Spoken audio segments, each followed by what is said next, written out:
Hashtag the day Jasmine's company successfully went public was the 8th year she had been with me. Those who once called me a dumb simp all changed their tune. Until the day Jasmine heard that Jason had returned to the country and accidentally shattered her wine glass. In that moment, I understood.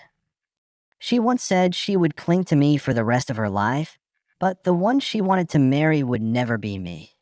Fortunately, I wanted to fulfill her wishes too, so we owed each other nothing. Until the day I died. Jasmine was overwhelmed with grief. She cried as she kneeled and climbed the 3,000 steps, begging for me to wake up and look at her one more time. Hashtag chapter 1. When I walked into the banquet hall holding the diagnosis report, Jasmine noticed me immediately. She lifted her wine glass and apologized softly to the person beside her before quickly walking toward me. "Berlin, why are you so late?" I subconsciously tightened my grip on the document bag in my hand. Inside was the diagnosis report I had just received not long ago. Late-stage brain cancer. Today was the celebration dinner for the listing of Jasmine Martinez's company. I knew she had been waiting for this day for far too long, so I simply held her hand and shook my head lightly. Something came up. If President Martinez is this attached to her boyfriend, why don't the two of you hurry up and make it official? "We've all been waiting for your wedding wine," someone nearby joked, and the others chimed in as well. "Berlin, you have no idea. Our President Martinez has been staring at the entrance of the banquet hall the whole time. Afraid she might miss you." Everyone continued teasing, pushing Jasmine with their laughter and comments. Jasmine lowered her gaze slightly, her eyes soft and gentle as she looked at me. "Stop stirring things up. Anyway, in this lifetime, I'm definitely clinging to him. Clinging to me, yet she never said she wanted to marry me. I've been with Jasmine Martinez for 8 years. 8 years ago, the Martinez family went bankrupt. Her father committed suicide, her mother fell gravely ill, and Jason, the childhood friend who grew up with her, chose to leave the country and disappeared. It was me who stayed by Jasmine's side, helped her pull herself back together, and supported her step by step until she rose again to become the new business elite of F-City. In 8 years, everyone went from believing I could never win Jasmine's heart to admiring how deep our relationship seemed. But no one knew that in all those 8 years, Jasmine never once said she loved me, nor did she ever mention marriage. It seemed she didn't truly like me. She had only learned how to pretend to like me. She fooled her mother, fooled everyone in F-City, and almost fooled me. But when I thought about the diagnosis report in my bag, a bitter ache spread quietly through my chest. Now that my days are numbered, what will Jasmine do when she finds out? I looked deeply at Jasmine, and just then, someone nearby mentioned unintentionally. Speaking of which, I heard Jason recently came back to the country. His family's financial chain seems to be in trouble. He's probably back for a marriage alliance. Before the person finished speaking, a sharp crack sounded. The shattering of a wine glass startled everyone and drew their attention toward us. The glass in Jasmine's hand had fallen. The sharp shard scattered, slicing her leg. Blood slowly trickled down. She froze for a few seconds before reacting under everyone's gaze. I hurriedly picked her up and carried her to the lounge, then fetched a first aid kit to bandage her wound. Maybe my expression was too grim, because Jasmine seemed a little frightened by me. "Berlin, I just didn't hold the glass properly." "Don't overthink it. Don't overthink."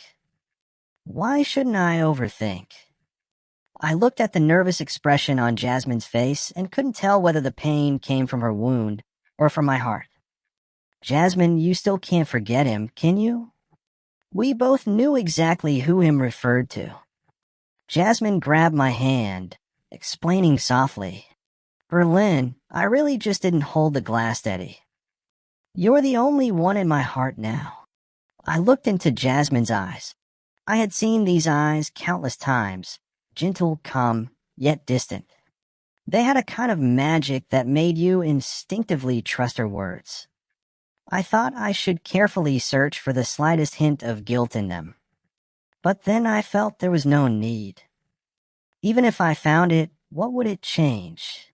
I would still have to lie to myself afterward.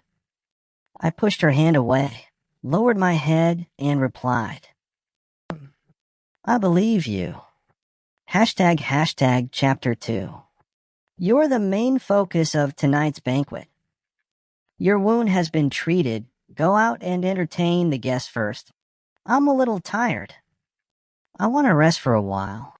Jasmine glanced at me several times before finally walking quickly out of the lounge.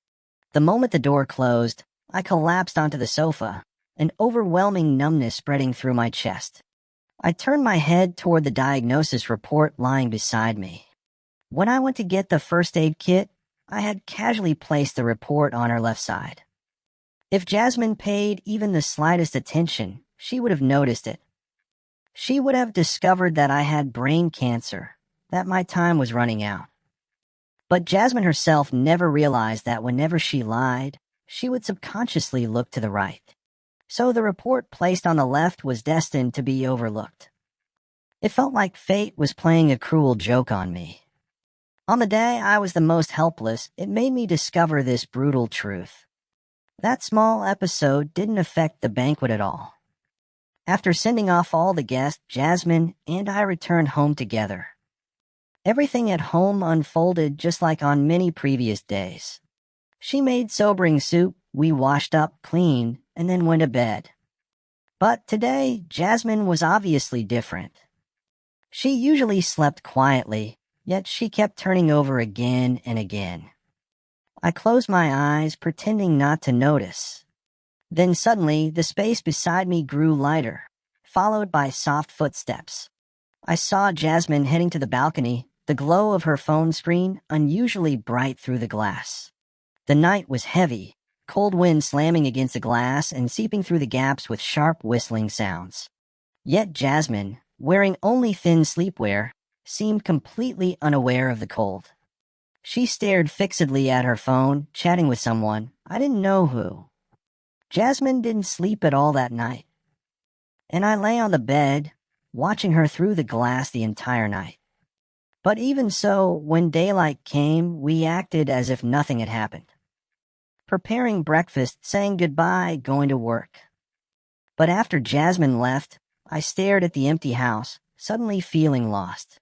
When Jasmine first started her company and desperately needed staff, I gave up offers from major corporations to help her.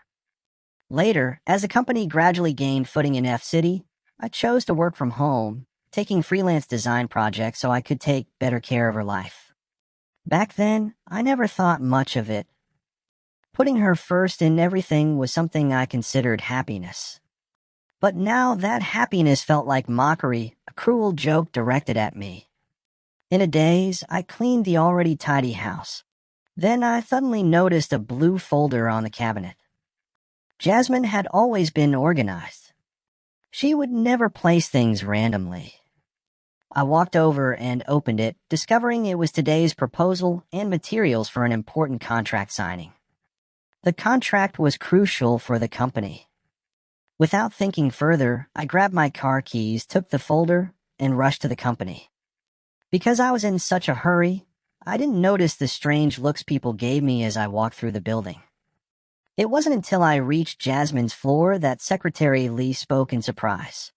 Mr. Berlin, why did you suddenly come to the company? Your President Martinez forgot to bring her proposal document, so I brought them to her. I held up the blue folder, glanced around, and asked, Where's Jasmine? Jasmine, are you still holding a grudge against me? A familiar male voice came from an office not far away. Everyone's gaze immediately shifted in that direction.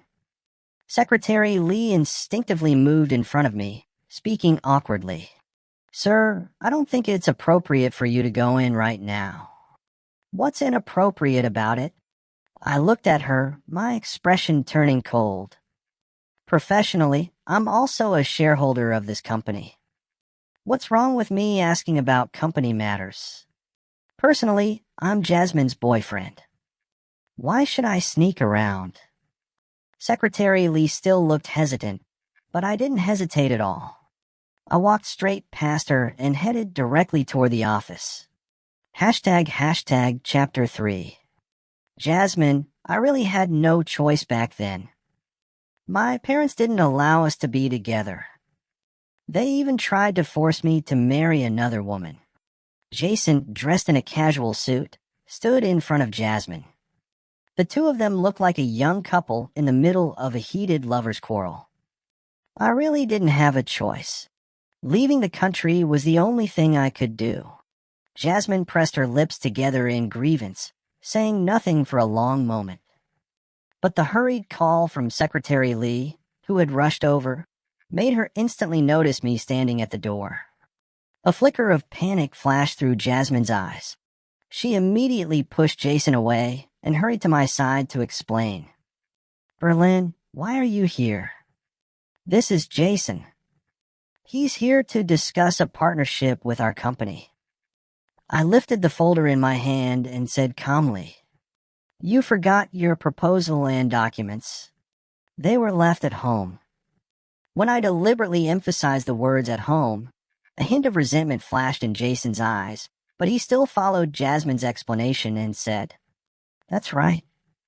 Martinez Corporation has great development potential. Our Kim family is interested in forming a partnership." Jason shot me a proud look, as if he was absolutely certain I wouldn't get angry. And I truly didn't get angry. I simply turned to Jasmine. When it comes to business, everything revolves around profit. Without a flawless proposal, not even Jasmine can make the decision to collaborate. Jasmine's eyes widened in surprise, and she instinctively tightened her grip on my hand. Berlin, her hand was warm, holding mine tightly. But I felt nothing, no warmth, no emotion. I only stared at Jason and said, "If Mr. Kim wishes to discuss a partnership, then please bring a proper proposal next time." Jason Kim had gone through life smoothly. When had he ever been treated like this? He called Jasmine's name with wounded indignation, and when she didn't respond, he simply glared at me and stormed off angrily. I saw the way Jasmine instinctively followed his leaving figure with her eyes, and my heart sank completely. "Berlin, why did you say something like that?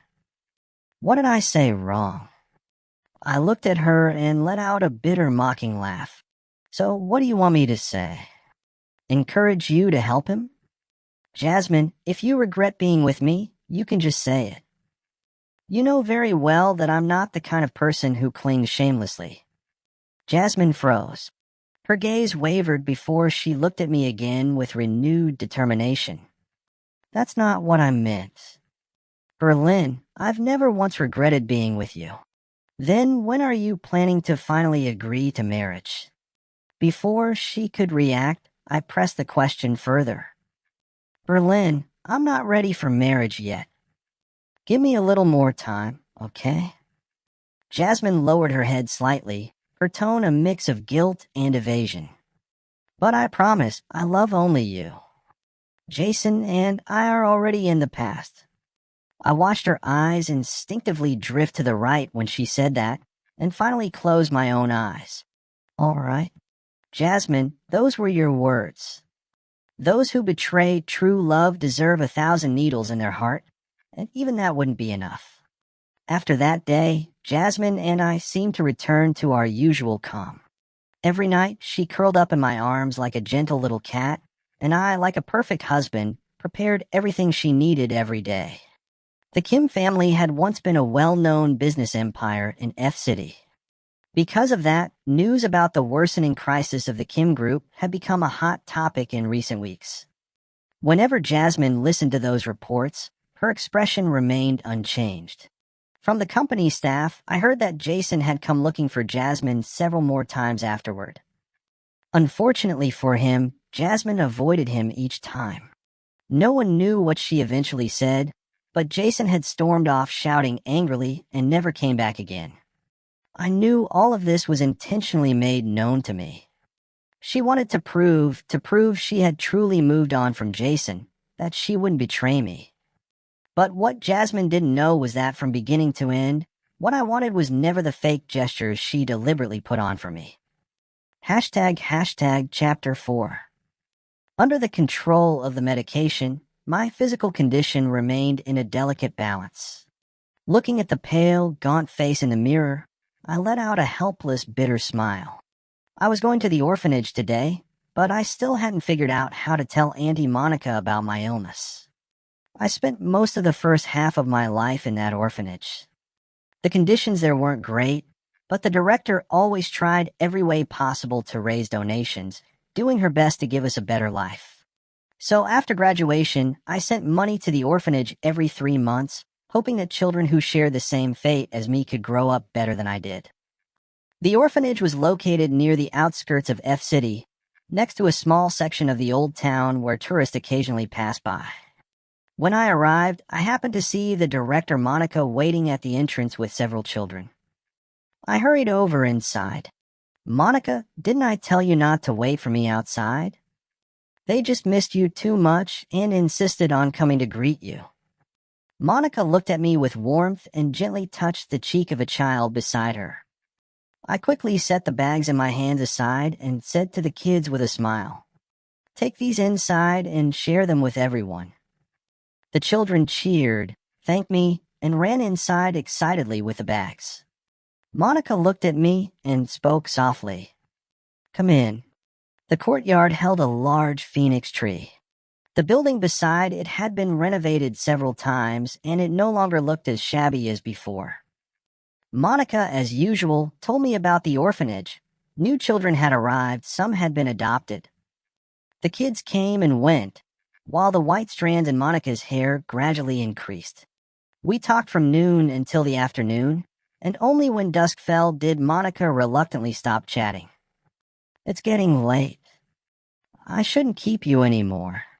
She patted my shoulder, then touched my face the same way she did when I was a child before saying, "Berlin, you've lost a lot of weight. Do you still remember what I told you back then?" I froze for a moment before silently nodding. When I first arrived at the orphanage, I was always uneasy. I often snuck out only to get lost in the surrounding alleys because I couldn't recognize the roads. Eventually, Monica had to bring people to look for me. After a few times, she gradually understood everything. She took me to the rooftop, pointed at the distant tall buildings, and said, "If you feel like this place isn't your home, then go find your home over there. But getting there takes hard work. Monica believes in you." They were words that made little sense on the surface, yet I instantly understood. So I studied hard and pushed myself relentlessly, wanting to one day have a home in the city. But now even I no longer knew whether the place I had built was truly a home. Monica sighed, holding my thin shoulders. "Now Monica has one more thing to say. If you ever feel like that place isn't home either, come back. Monica can still support you. Raising one more child won't be a problem. I'm older now, but I can still see, still hear, still think. I've heard things, and if it's not right, solve it sooner rather than later." A sour ache rose in my chest. I hugged Monica tightly, unable to speak. In the end, I could only whisper hoarsely, "Okay." After parting with Monica, I walked alone down the alley toward home. But as I turned a corner, I overheard a conversation about the orphanage. "Why is Monica refusing? I don't get it." Exactly. The demolition compensation is huge. They can always find another place for the orphanage. She's just being stubborn. The fragmented words reached my ears like thunder, shocking my heart into panic. Without thinking, I rushed out and grabbed one of them. "What did you just mean? What do you mean the orphanage is being demolished and Monica doesn't agree?" The people nearby recognized me quickly. One of them frowned and said, "Berlin, you didn't know. I remember the Martinez Corporation helped connect the negotiations. I think it was with the Kim Group. I heard they're planning to turn this whole area into a large tourist attraction. Some officials even came to inspect earlier. It was the first time these words sounded so foreign to me. My steps instinctively retreated. My mind echoed only one phrase, Martinez Corporation. A headache I hadn't felt in a long time suddenly struck. I pressed my temple hard and looked toward the direction they pointed. Chapter 5. In less than 300 meters, I saw two familiar figures. I walked toward them step by step, stumbling, almost collapsing. Pain and weakness attacked every part of my senses, but I couldn't care about any of it. When I reached them, I grabbed Jasmine's shoulder. The moment she turned around and saw me, panic flashed through her eyes. Berlin, but I was in no state to hear any of her explanations. I cut her off immediately. Jasmine, is it true that you're planning to demolish this area to help the Kim family build a large tourist zone to save their company? Jasmine's gaze wavered. After a moment, she nodded. If this project succeeds, it will boost the entire district. It would be a win-win for everyone. Enough? I couldn't stop myself. I cut her off sharply, staring straight into her eyes. Jasmine, you know there's an orphanage here. You know how many times someone tried to take this land? And every time Monica refused. Do you know why Martinez Corporation was able to secure the development rights this time? It's because Monica trusted me. She trusted me and trusted the person I loved. She believed Martinez Corporation would develop the land without destroying what was already here. What are you doing now? My fist clenched. At last, I understood why Monica had hesitated so many times, why she urged me to resolve things. If it were just rumors or news reports, I wouldn't have believed them. But Monica knew I would never agree to turning this place into an artificial tourist attraction. So the revised plan, from beginning to end, had been hidden from me by Jasmine. All for Jason. Jason looked pleased with himself, arms crossed as he spoke lazily. Berlin, Jasmine only helped me because we grew up together. If you want to blame someone, blame me. I was the one who begged her. You should understand. Before he finished, I raised my fist and punched him. Everyone froze. My hand trembled as I glared at Jason. Jason, whatever stupid past you and Jasmine had, I don't care. But the orphanage, I will never let you touch it. You'd better shut your mouth, or I won't guarantee what I'll do next. Monica has refused to relocate the orphanage all these years. My voice was hoarse as I turned to Jasmine. Because she wanted the parents who abandoned their children, if they ever regretted it someday, to come back to the same place and find them. Jasmine, don't you know this? And now, for Jason, you're actually targeting this land. Jasmine stepped toward me, trying to take my hand and calm me down.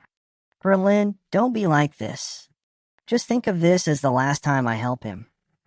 Once this is over, we'll get married, okay? If the orphanage is gone, we can build our own little home. I stared at Jasmine in disbelief. A sharp pain stabbed through my head, and my blood surged hot and chaotic. My limbs grew weak, the trembling spread uncontrollably. For the first time, the sight of the woman in front of me made me feel sick. Married.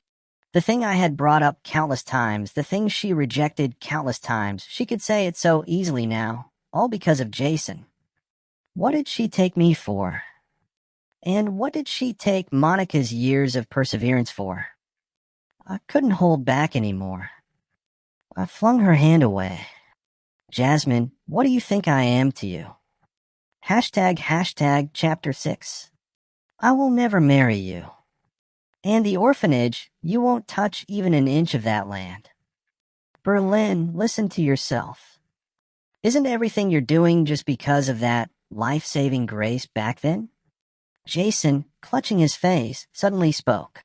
If I hadn't brought Jasmine to play around here back then, how would she have ended up pulling you out of the water? If anything, you should be grateful to me. Looking at the two people in front of me, nausea rolled violently in my stomach. I stepped back a few paces and looked at Jasmine and Jason with bitter mockery. Grateful? I've stayed with Jasmine all these years. How much have I done for her? How much have I given to her company? I've repaid that so-called gratitude long ago. Jason Kim, do you really think Jasmine could hide helping the Kim family from me? Impossible.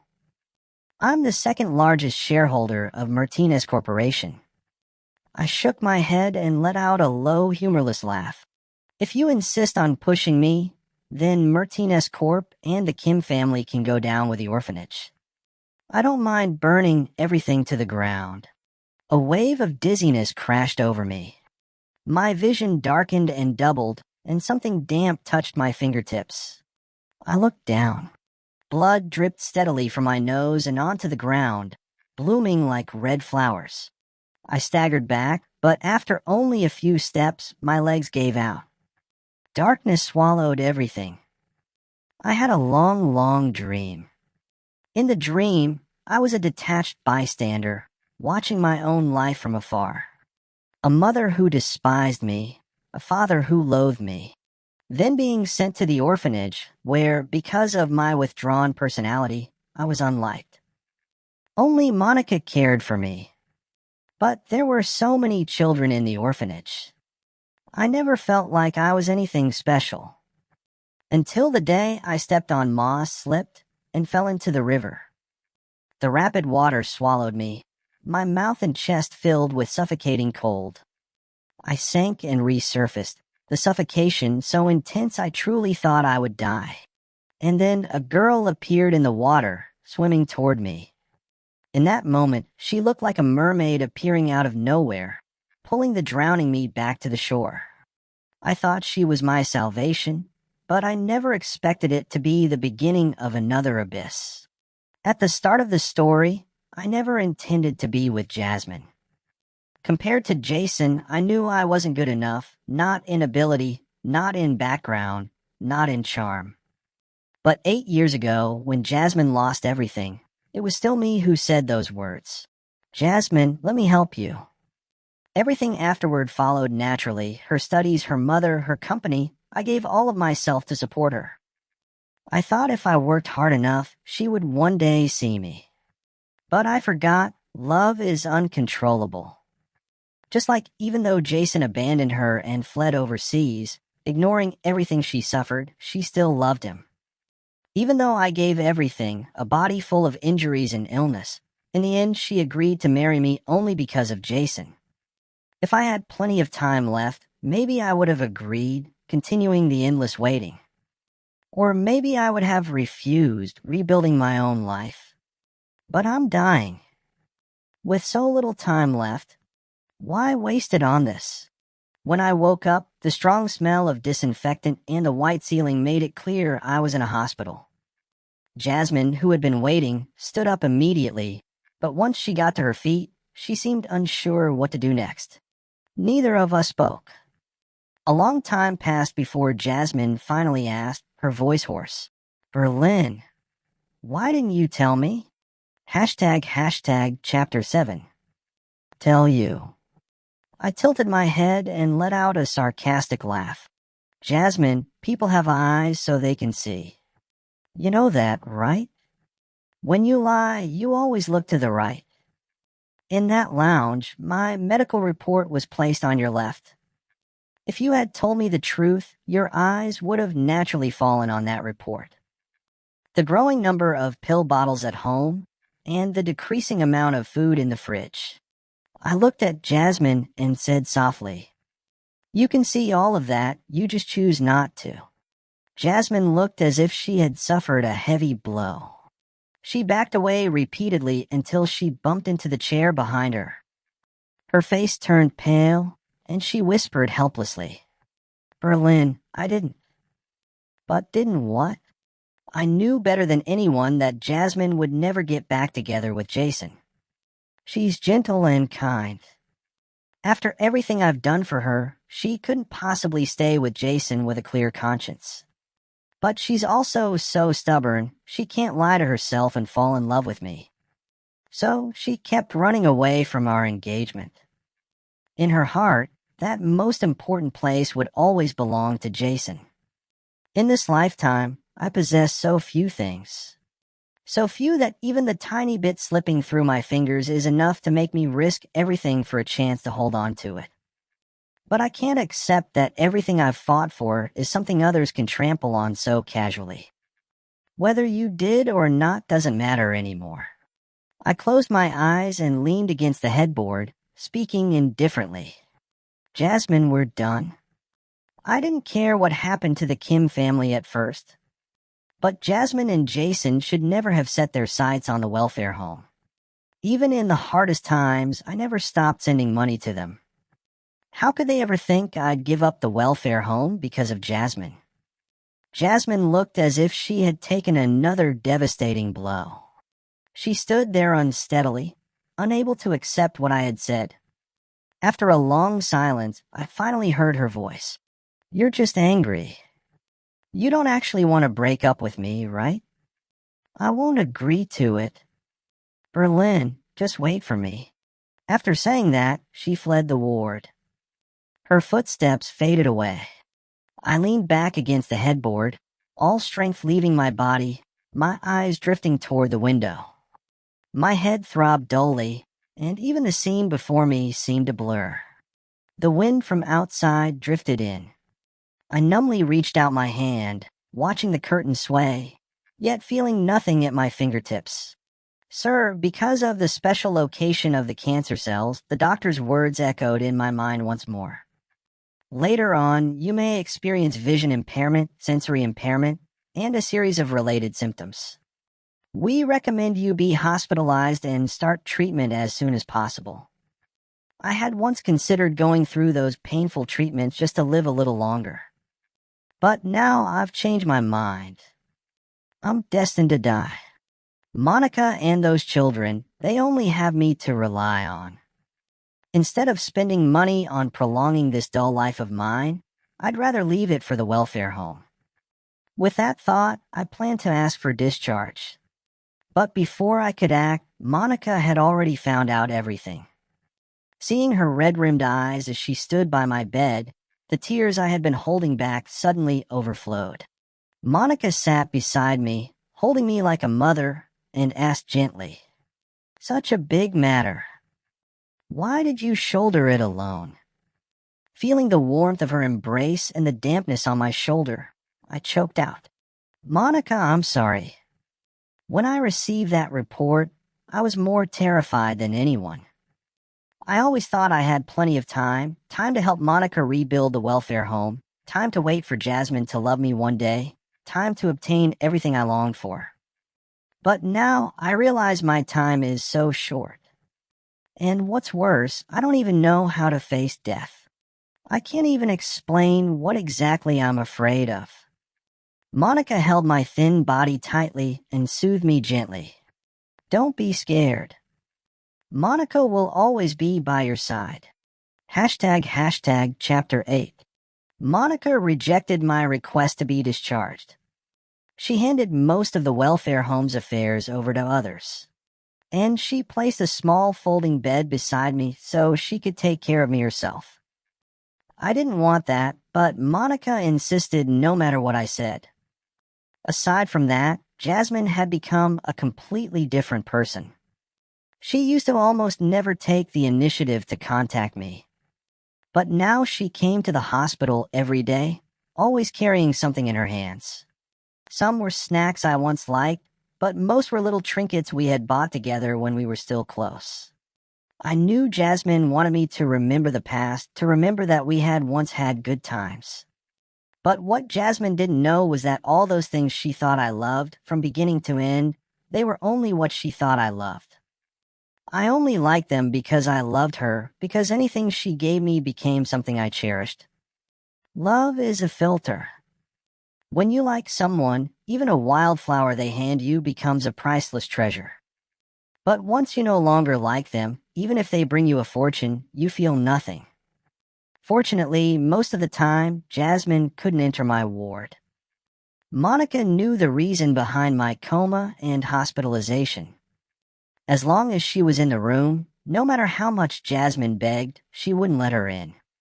Jasmine didn't dare force her way inside.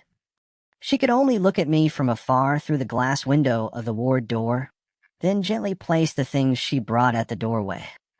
For a full 3 months, Jasmine did this almost every single day. And every time she stared at me through the glass, I always turned my head toward the window, refusing to meet her gaze. Monica saw everything, and her attitude gradually softened. She even began trying to persuade me.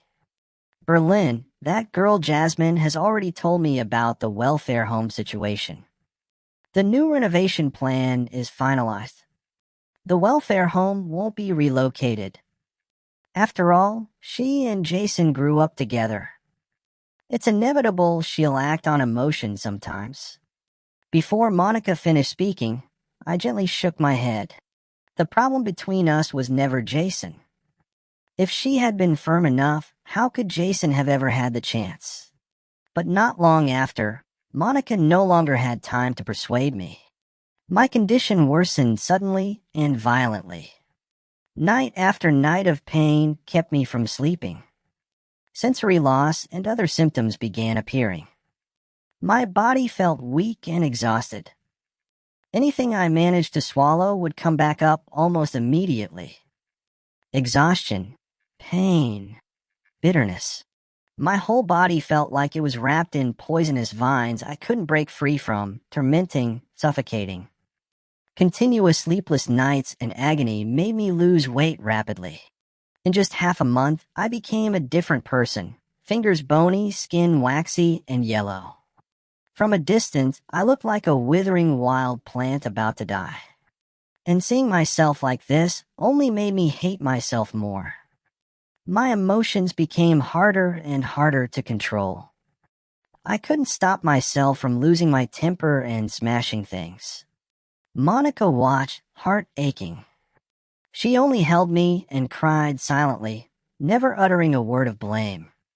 At the worst moments, I even clung to Monica begging, "Monica, let me die. Please, just let me die, okay?" I didn't want the people who loved me most to see me in such an ugly, miserable state at the end of my life. But Monica refused, and Jasmine stayed at the hospital for longer and longer each day. I heard that because the Kim family had lost the full support of the Martinez family, they had gone completely bankrupt and had all their assets seized. The once wealthy Kim family was now squeezed into a tiny low-rent apartment, struggling daily just to survive. Jason was full of resentment and even came to the hospital looking to cause trouble. But before she could reach the ward, the bodyguards Jasmine hired to guard the hospital had already thrown her out. Unable to see me and unable to vent her anger, she went online and publicly accused me. Jason wrote with absolute certainty that she hadn't broken up with Jasmine when she went abroad, that I had stolen Jasmine away and forced myself into their relationship. Chapter 9. He was certain that Jasmine would never hurt him for my sake. But what he didn't know was that the living could never compete with the dead. The Martinez Group's PR department quickly released a statement, explaining everything that had happened 8 years ago in detail, even attaching various pieces of evidence. From Martinez Group being in crisis and seeking help from the Kim family but receiving none, to the Kim family's failed attempt to devour Martinez Group, and finally to Jason's message. "Jasmine, my parents won't let me be involved with your family anymore. Let's break up." The evidence was irrefutable, the facts crystal clear. Public opinion instantly reversed, and the Kim family's reputation plummeted. When Jasmine learned that I knew the truth, she did something rare. She got angry. She pressured various companies into firing the Kim family members who had finally managed to find jobs. When the Kim family found out everything was because of Jason, their former affection for him vanished completely. Resentment, scolding, arguments, these became a daily occurrence. As for me, I no longer cared about any of it. I prayed every day for my suffering to end sooner, but whenever I saw Monica's reddened eyes, I forced myself to smile. Until one morning, when I opened my eyes and found the world completely dark. I had gone blind. The doctor said it was caused by advanced brain cancer. The tumor was pressing on my optic nerves. In other words, it was most likely incurable. I responded calmly, politely asked the doctor to leave, and then told Monica I needed a caregiver. Monica was getting older and couldn't handle too much strain. Now that I was blind and unable to move freely, there was no way she could take care of me alone. At first she refused, but eventually she brought someone in. Monica said the caregiver was a disabled person, had burn scars, always wore gloves because of them, and her throat had been damaged by the fire, leaving her unable to speak. But she worked efficiently. Monica wanted me to keep her. I stayed silent but did not refuse. The caregiver took care of me very meticulously, almost as if she were familiar with everything about me. Many times she would take me to the balcony or the lawn to feel the breeze. But my temper was terrible. Whenever Monica wasn't around, I couldn't help but lose control. I smashed things, made unreasonable demands, then changed my mind at the last minute. I even accidentally hit and injured her several times. But she stayed quiet, enduring all my unreasonable tantrums and harshness. But soon I grew tired of this life. After I broke down again like a madman and smashed the 13th glass cup, I finally spoke. "Jasmine, go home tomorrow." The room was silent, but I knew Jasmine was listening. I knew it was you from the very beginning. I did all of this on purpose. The wheelchair beneath me slowly moved, and I heard that familiar voice. "I know. I won't leave." Those few words were her entire answer. But exhaustion crawled through every inch of my body. Leaning back in the wheelchair, I spoke wearily. "Jasmine, I don't love you anymore. Jason was right. You saved me. I'm supposed to repay you. So I accompanied you for 8 years. The debt is long repaid. You don't have to force yourself to stay by my side." Since our last argument, this was the first time I had spoken to Jasmine in such a calm tone. But Jasmine suddenly threw herself into my arms, hugging my thin waist tightly as she trembled and choked. "Berlin, don't talk to me like that. You're scaring me. I know 8 years ago you walked toward me. Now it's my turn to walk toward you. We'll have countless more 8 years. Berlin, please don't abandon me, okay?" Listening to Jasmine's desperate plea, my heart was strangely calm. I couldn't see a thing, yet for the first time, I felt like I could see everything clearly. "But Jasmine, I don't love you anymore. We won't have another 8 years. I don't even know when I'll die." ## Chapter 10. The sound of suppressed sobbing came from in front of me. A heavy wave of exhaustion washed over me, and suddenly I remembered I seemed to have never seen a sunrise in my life. So I said, "Jasmine, I heard that in City F there's a mountain called Glow Mountain, and during sunrise the sky is filled with blazing radiance, brilliant and dazzling. And there's a legend. Glow Mountain has 3,000 steps. If you bow once with each step and finish all 3,000 at sunrise, your wish will come true." I imagined the sunrise and couldn't help smiling faintly. I want to see the sunrise. If tomorrow morning you appear there on time when the sun rises, we'll start over. Jasmine was obviously stunned for a moment when she heard this. Then she tightened her grip on my hand and stammered, "I will. At sunrise tomorrow, I'll definitely reach the top of Glow Mountain on time." Hearing Jasmine's uncontrollable excitement and joy, I moved my hand slightly, though I couldn't lift it. When Monica learned I wanted to go to Glow Mountain to watch the sunrise, she initially disagreed. "Your body can't handle that kind of strain." "But Monica, I've never seen a sunrise." I rubbed Monica's hand and smiled again. Or does Monica think a blind man isn't allowed to watch the sunrise? Just those two short sentences rendered Monica speechless. After a long while, she finally said slowly, "My car is too small. I'll borrow a bigger, more comfortable one." Glow Mountain was far away. To avoid missing the sunrise and reduce travel strain, Monica drove me there immediately after borrowing the car. The car rocked gently, and I drifted into a dazed sleep. My dreams were chaotic and fragmented, like pieces of film flashing by, replaying my short and unfortunate life, until a familiar voice woke me. "Berlin, we're here." I struggled to sit up, and with Monica's help, settled into my wheelchair. The early morning wind was freezing, stinging against my skin. Even though Monica wrapped me in a thick coat, the cold still seeped deep into my bones. When people get cold, they always want to distract themselves. I couldn't see anything, nor did I know when sunrise would come. So I kept talking to Monica. I spoke of how my mother had once pushed away my hand and abandoned me without hesitation. Of how my father resented me for failing to keep her, beating and abusing me over and over again. Then of how I met everyone at the welfare home. But when it came to Jasmine, I suddenly hesitated. "Monica, why do people like someone else?" I asked in confusion, like a child once again seeking answers Monica had no way to give me. If only she had been a little crueler to me, then I wouldn't have liked her. I would have stayed far away from her. Monica didn't speak. She only held my hand tightly. Without an answer, I didn't mind.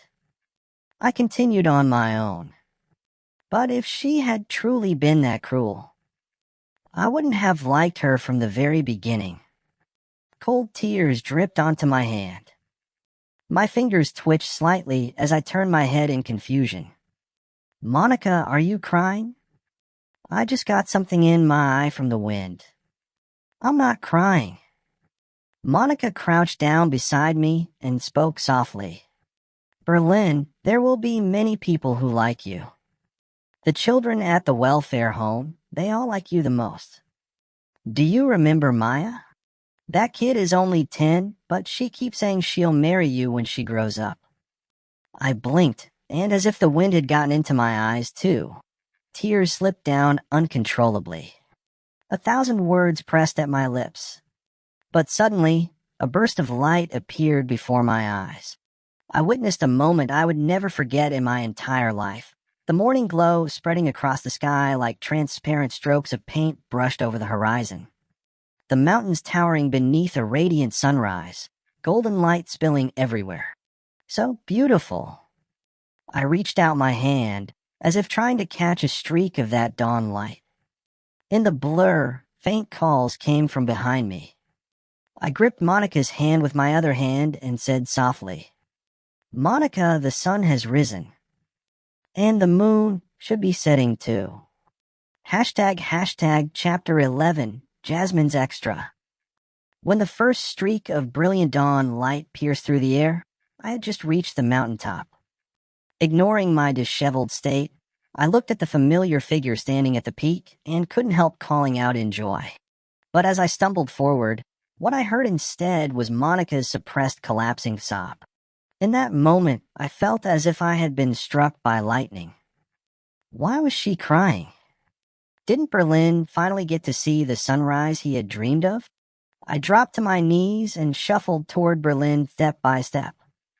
When I saw his peaceful profile, my vision blurred, and I grabbed his hand with trembling fingers, whispering, "Berlin, Berlin."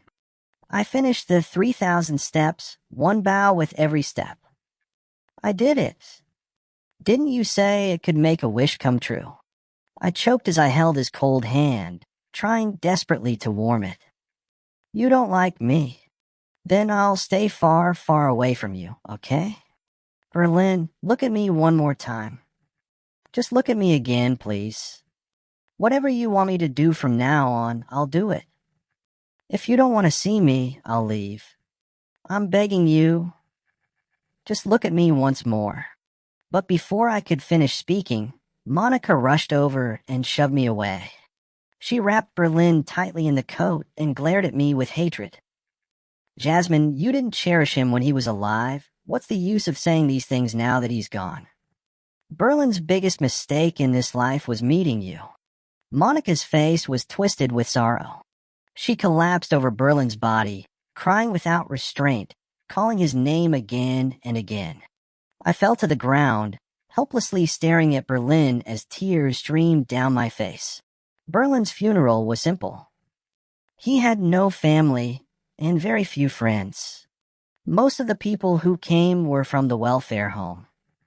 Monica refused to let me attend the funeral, so I could only stand outside the door, watching the unfamiliar mourners from afar.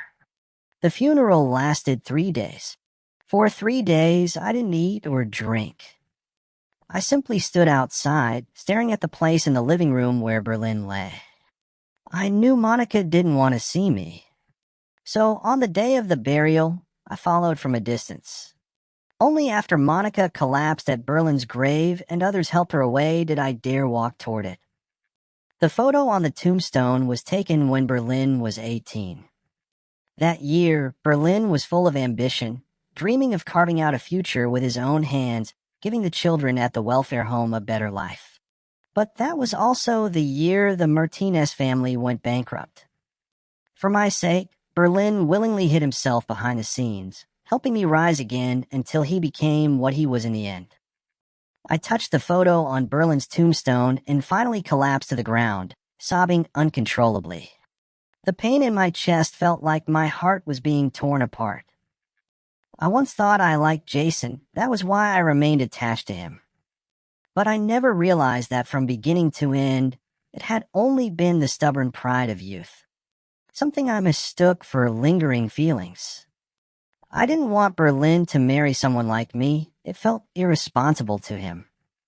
But I also didn't want to let him go. Yet these conflicting, paralyzing thoughts became the regret of my life. Because we never got married, it meant that I couldn't even handle Berlin's death certificate. And when others asked, I didn't even know how to introduce him. He was the person I loved most in my life, yet also the one I owed the most. Countless times in my imagination, I wanted to introduce him proudly. "This is my husband, Berlin." But now, such a sentence could only exist in fantasy. After Berlin died, I began dreaming frequently. In my dreams, there was no hesitation. Berlin and I were together, living a happy life, growing old hand in hand. But every time I woke up, all I could do was stare blankly at the home Berlin had decorated with his own hands. Day after day, I missed him more. I worked desperately, earning money like my life depended on it, expanding the Martinez Group step by step. Before Berlin died, he hoped more than anything that the welfare home would thrive. He had already transferred all his shares to Monica. Monica refused my help, but the more money I earned, the more dividends Berlin's shares produced, and the better the welfare home became. I poured everything into my work. And at 35, I adopted a boy and named him Oberon. I devoted myself to raising him, watching him grow stronger and more capable, watching him slowly take over responsibilities within the company. Until at 45, I suddenly collapsed and was hospitalized in the very same ward Berlin once stayed in. Inside that room, I did everything the way Berlin once had. Oberon couldn't understand why I refused treatment until I told him our story as if it were a tale from the past. On a rare day when I felt strong, I asked Oberon to take me to Glow Mountain. Berlin had been gone for 20 years. For 20 years, I had never dared set foot on Glow Mountain. But now I could finally sit here peacefully, waiting for the sunrise. People say the dying always have countless things left to say. But when I thought about it carefully, I realized I had nothing left. I had long lost all my family. Monica had passed away the year before. I had already entrusted the company and the welfare home to Oberon. He is a good child, dutiful, determined, decisive, and he has a girl he likes. I believe he will live a happy life. The sunrise on Glow Mountain is truly beautiful. And now, at last, I can go find my moon.